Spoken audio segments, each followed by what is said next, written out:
Rise of emperor के episode 36 के साथ हाजिर हो। तो लास्ट एपिसोड के एंड पे हमारा लीजी जो था प्रिंसेस को बता रहा था कि मेरे पास दिमाग है, इसी वजह से मुझे सब कुछ पता है कि हम लोग किसी मरे वाले इम्पोर्टेंट एम्परर की पावर्स को यूज कर सकते हैं, वो भी उसके रैलिक्स के साथ, अगर उन्हें हमें सही तरीका पता हो। हमारा लीजी सोही से कहता है कि मुझे ये बताओ कि तुम अभी तक यहाँ पर क्यों हो, क्योंकि तुम्हारे सोल को तो डेसिपेट हो जाना चाहिए था, काफी अर्सा पहले तुम्हें डेसिपेट हो जाना चाहिए था। आखिर तुम यहाँ पर क्या कर रही हो? तो वो कहती है मैं यहाँ पर कभी थी ही नहीं, काफी अर्सा पहले की बात है कि कुछ सालों पहले यहाँ पर कुछ बहुत ही पावरफुल टेलीफाइंग एनर्जी आई थी, जिसकी वजह से मैं ग्राउंड के अंदर से बाहर निकल आई। असल में मुझे यहाँ पर ग्राउंड के नीचे दफनाया गया था, लेकिन मैं ग्राउंड के अंदर से अपने आप बाहर निकल आया और उसके बाद से मैं यहीं पर इस जगह की प्रोटेक्शन कर रही हूँ। लीची उसे कहता है कि तुम यहाँ पर किस टेरिफाइंग एनर्जी की बात कर रही हो, साथ ही वो उसे कहता है कौन से अंडरग्राउंड की बात कर रही हो। फिर साथ ही वो कहता है मुझे लगता है कि मैं यहाँ पर इसको कंफर्म करना होगा, तुमने कहा कि यहाँ पर अंडरग्राउंड के अंदर से कुछ एनर्जी निकली थी, जिसके बाद तुम यहाँ पर से बाहर निकली हो, तो चलो इसको देख लेते हैं। शुंची वहाँ पर ग्राउंड के ऊपर देखता है, वहाँ पर वाकई उसे एनर्जी महसूस हो रही होती है, वहाँ पर छोटा सा काट होता है, उसके अंदर से एनर्जी निकल रही होती है। शुंची कहता है यहाँ पर तो एनर्जी निकल रही है।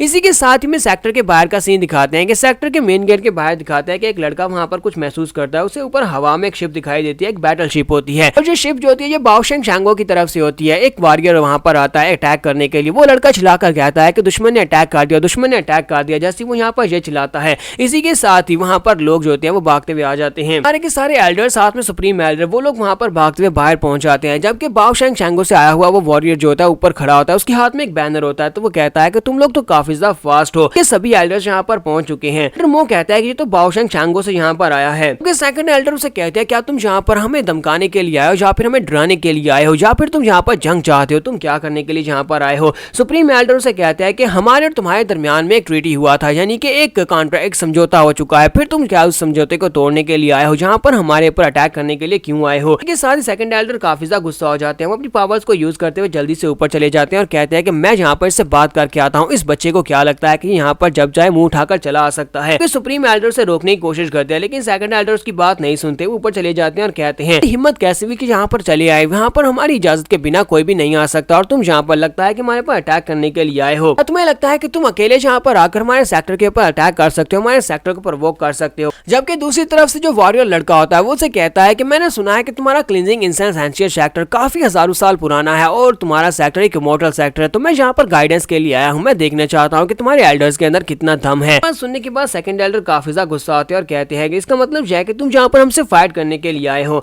तो वो लड़का कहता है कि हाँ मैं यहाँ पर फाइट करने के लिए आया हूँ, लेकिन मैं यहाँ पर तुम्हारे जैसे किसी सेकंड रेट वाले बंदे से फाइट करने के लिए बिल्कुल भी नहीं आया, क्योंकि तुम तो बहुत ज्यादा कमजोर हो। और ये बात सुनने के बाद सेकंड एल्डर को बहुत ज्यादा गुस्सा आता है, वो कहते हैं कि तुम्हारी हिम्मत कैसे हुई यहाँ पर मुझे सेकंड रेट चाइल्ड कहने की, तुम्हें क्या लगता है कि मैं बहुत ज्यादा कमजोर हूँ? चलो मैं तुम्हें दिखाता हूँ। और इसी के साथ ही वो अपनी ब्लैक एनर्जी को रिलीज करते हैं, जो स्पेशल पावर होती है, जबकि दूसरी तरफ से जो लड़का होता है वो आगे से हंस रहा होता है। इसी के साथ ही वो अपनी ब्लैक एनर्जी को यूज करते हैं, वहां पर एक बड़ी सी एनर्जी की बनी हुई ब्लैक स्वर्ड बना लेते हैं। तो वो लड़का उसे कहता है कि मैंने तुम्हारी ब्लैक स्वर्ड के बारे में काफी कुछ सुना है, ये काफी ज्यादा फेमस है, लेकिन अफसोस कि मेरे सामने ये टिक नहीं पाएगी। और सेकंड एल्डर जो होते हैं वो अपनी ब्लैक स्वर्ड को यूज करते हुए उसके ऊपर अटैक कर देते हैं। वो जैसे अपनी तलवार के साथ उसके ऊपर अटैक करते हैं, दूसरी तरफ से वो लड़का जो होता है अपने बैनर को घुमाता है। जैसे वो अपने बैनर को घुमाता है तो उसके अंदर से डेड सोल्स निकलती हैं। जैसे वो डेड सोल्स निकलती हैं वो कंबाइन होने के बाद एक बड़ा सा हाथ बना लेती हैं, और बड़ा सा हाथ बनाने के बाद वो उसकी तलवार को बड़ी आसानी से वहां पर ब्लॉक कर लेते हैं। सेकंड एल्डर को इस बात से काफी बड़ा झटका लगता है, वो कहते हैं ऐसा कैसे हो सकता है, इसने मेरी ब्लैक एनर्जी से बनी हुई ब्लैक फ्लेम को इतनी आसानी के साथ सिर्फ और सिर्फ एक ही ब्लो से ब्लॉक कर लिया। वो लड़का जिसका नाम जू होता है वो आगे से हंसना शुरू कर देता है और कहता है कि मेरे फ्लैग के नीचे बहुत सारी आत्माएं हैं, क्योंकि मैंने बहुत सारे लोगों की जान लिया, वो सारे के सारे लोगों को मारकर मैंने उन सभी की सोल को अपने फ्लैग के अंदर स्टोर कर लिया, और उनकी एनर्जी को मैं कभी भी किसी वक्त भी फाइट में यूज कर सकता हूँ।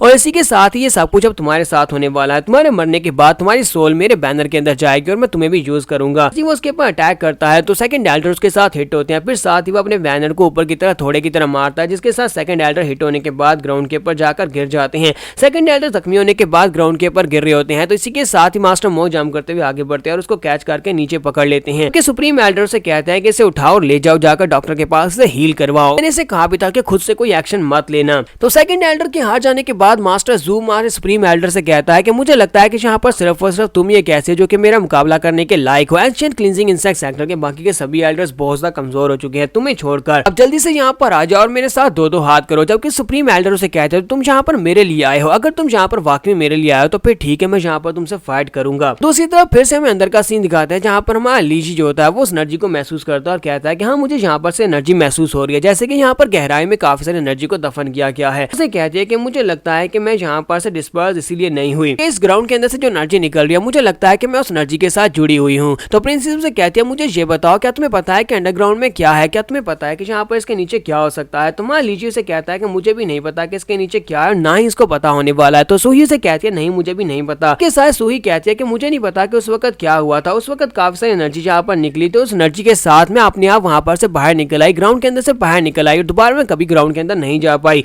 तो मान लीजिए उसे कहता है कोई बात नहीं, हम लोग यहाँ पर चेक कर लेते हैं कि इसके नीचे क्या है। उसी के साथ ही जुंजी कहता है अब मैं यहाँ पर इसको तोड़ने वाला हूँ, जहाँ पर गड्ढा खोद कर देखूंगा कि उसके नीचे कहाँ पर से एनर्जी निकल रही है। और साथ ही वो अपनी हेल्थ सप्रेसिंग बॉडी को एक्टिवेट करता है पंच मारने के लिए। जबकि प्रिंसेस इस बात से और भी हैरान होती है क्योंकि उसने अभी तक इसकी सप्रेसिंग हेल्थ सप्रेसिंग बॉडी को नहीं देखा था। वो कहती है कुछ दिनों पहले जो हमारे यहाँ पर आया था डीमन सेक्टर में, वहां पर तो इसके पास कल्टीवेशन बेस ही नहीं थी, लेकिन अब कुछ ही दिनों बाद इसके पास हेल्थ सप्रेसिंग बॉडी आ चुकी है। आखिर इस लड़के ने यहाँ पर इतने दिनों में इतनी अच्छी कल्टीवेशन कैसे अचीव कर ली। तो मान शुंची अपना पंच मारता है, जैसे वो ग्राउंड के ऊपर पंच मारता है तो ग्राउंड टूटता है, उसके नीचे से और ज्यादा एनर्जी निकलती है। तो प्रिंसेस उसे कहती है जहाँ पर से तो और ज्यादा एनर्जी निकल रही है। तो मान शुंची कहता है मुझे लगता है कि मैं उस एनर्जी के करीब पहुंचना चाह रहा हूँ, लेकिन इस गड्ढे को थोड़ा सा और गहरा करना होगा, और ज्यादा गहराई में जाकर देखते हैं कि वहां पर क्या है। तो प्रिंसेस उसके पंच मारने की पावर को देखकर कहती है कि ये लड़का तो बहुत ही तेजी के साथ ग्रो कर रहा है और काफी ज्यादा स्ट्रांग हो चुका है। जबकि सोही वहां पर सोच रही होती है कि लॉर्ड क्रो इतने ज्यादा कमजोर कैसे हो गए हैं, ये तो महान मास्टर हुआ करते थे, इमॉर्टल मिंगरेन से भी ज्यादा स्ट्रांग थे। मान लीजिए अपने दोनों हाथों के ऊपर अपनी इमॉर्टल बॉडी को एक्टिवेट करता है और कहता है कि वक्त आ चुका है खुदाई करने का। इसी के साथ ही वो एक मोल बनकर वहां पर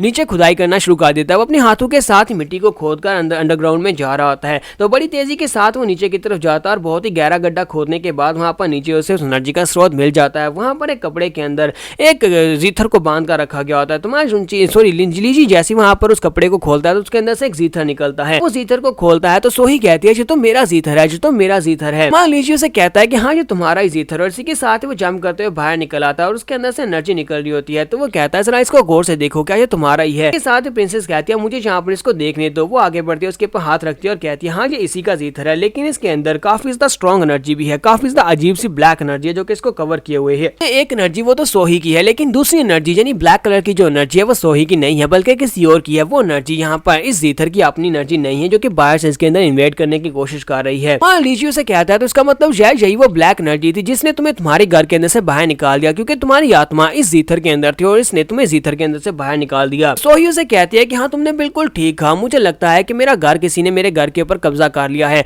यह जीथर मेरा घर था लेकिन किसी ने मुझे इसके अंदर से बाहर निकाल दिया। तो मान लीजिए उसे कहता है तो तुम अपने घर में वापस क्यों नहीं चली जाती। तो वो कहती है कि मैं वापस जाऊंगी तो जो ब्लैक एनर्जी मुझे वापस बाहर निकाल देगी। मान लीजिए उसे कहता है कि अब जबकि जीथर को वहां से बाहर निकाल दिया गया है तो इसकी एनर्जी पहले से ज्यादा बढ़ चुकी है, यानी कि तुम आसानी से अब दोबारा इसके अंदर जा सकती हो और इसके अंदर से ब्लैक एनर्जी को बाहर निकाल सकती हो। और वैसे भी जीथर को मैं यहाँ पर कुछ दिनों के लिए यूज करने वाला हूँ, जब मैं इसे यूज करूंगा तो तुम आसानी से इसके अंदर रह पाओगी। सोही उसकी बात सुनने के बाद कहती है कि लॉर्ड क्रो प्लीज बाहर जाने के बाद इस जीथर से ज्यादा तबाही मत मचा देना। अच्छा ठीक है, ये जीथर आप यूज कर सकते हैं। और इसी के साथ ही वो वापस से उस जीथर के अंदर चली जाती है। तो मान लीजिए उसे कहता है कि तुम्हारा बहुत बहुत शुक्रिया, जबकि वो भी उसे कहती है कि आपका बहुत बहुत शुक्रिया कि मैं अपने घर में यहाँ पर वापस जा पाई हूँ। तो हमारे लीजी को यहाँ पर फाइनली वो मिल चुका है जो अचीव करने के लिए आया था। उसे यहाँ पर से यही जीथर चाहिए था जिसकी पावर्स को वो यूज कर सके। ये एक इमॉर्टल वेपन है। यहाँ पर हम लोग अपनी एपिसोड 36 का एंड करेंगे। नेक्स्ट एपिसोड में देखेंगे बाहर जो दुश्मन आया हुआ है मान लीजिए उन दुश्मनों के साथ कैसे निमटने वाला है, क्योंकि बाओशेंग शैंगो के लोग बहुत ज्यादा पावरफुल हैं।